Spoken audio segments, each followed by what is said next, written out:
बात करबो बिलासपुर जिला के सीपत में लगातार हुआ चोरी के सिलसिला थमे के बाद अब अज्ञात चोर मन गुड़ी में आतंक मचाना चालू कर दी। गुड़ी में अब असामाजिक तत्व मन के हौसला लगातार बुलंद हुआ जाते। बीती रात ग्राम गुड़ी बस स्टैंड में स्थित एक कपड़ा के दुकान में दीवार ला सेंधमारी कर चोरी के मामला सामने आए है, जेमा हजारों के माल पार हो गए है। शुक्रवार के बिहनिया जब दुकान खोले बर आइस तो देखिस के दुकान के कपड़ा मन अस्त व्यस्त बिखरे पड़े रहीस। एकर बाद दुकान संचालक ला चोरी के संदेह लगिस और अज्ञात चोर मन दीवार ला सेंधमारी करके हजारों के माल पार कर दिए रहीस। एकर सूचना ओहा तत्काल सीपत पुलिस ला दिहिस। पुलिस तत्काल दल बल के संग घटना स्थल में पहुंचिस और बिलासपुर ले सर्च डॉग स्क्वाड के मदद लेके जांच शुरू कर दिए है। फिलहाल अभी घटना में सफलता नहीं मिल पाए। गांव के युवा मन लगातार नशाखोरी में लिप्त होवत जाते, जेकर ले अब गांव में भय के वातावरण बनत जाते। लगातार अपराध और असामाजिक तत्व के लोगन मन ऊपर अब पुलिस प्रशासन ला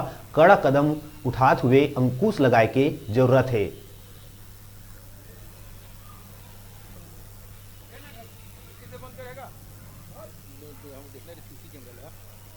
तो शटर खोलने के बाद में मुझे दुकान के अंदर अस्त व्यस्त दिखाई दिया।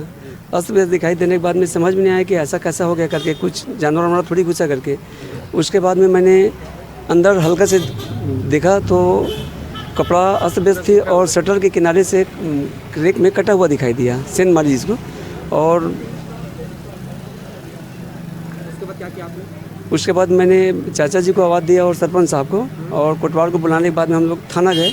थाना में जाके सूचना दिए। ये भी फ़ोन लगाए थे जिसमें रेडीमेड का उनका कपड़े का दुकान है। उन्होंने फ़ोन लगाया था कि मेरे घर में सेंधमारी हो गई है। तो उसकी एवज पे जो है ना डॉग मास्टर वगैरह को सबको बुलाए थे अभी, और उसमें देख रहे हैं। और अभी इनके द्वारा जो सूचना दी गई थी उसकी तस्दीक की गई है। उनके द्वारा जितने जो भी सामान चोरी हुए हैं उसकी लिस्ट तैयार करके थाना में लेके आकर रिपोर्ट दर्ज किया जाएगा।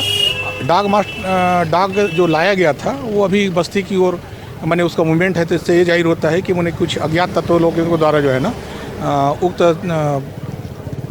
रेडीमेड दुकान को जो है ना दीवार खोद करके उसमें चोरी करने का प्रयास किया गया। बेराय छोटकुन ब्रेक लेके ब्रेक के बाद फिर मिलबो। तब तक देखत रहा आप मन के अपन चैनल न्यूज़ 36 छत्तीसगढ़ की आवाज।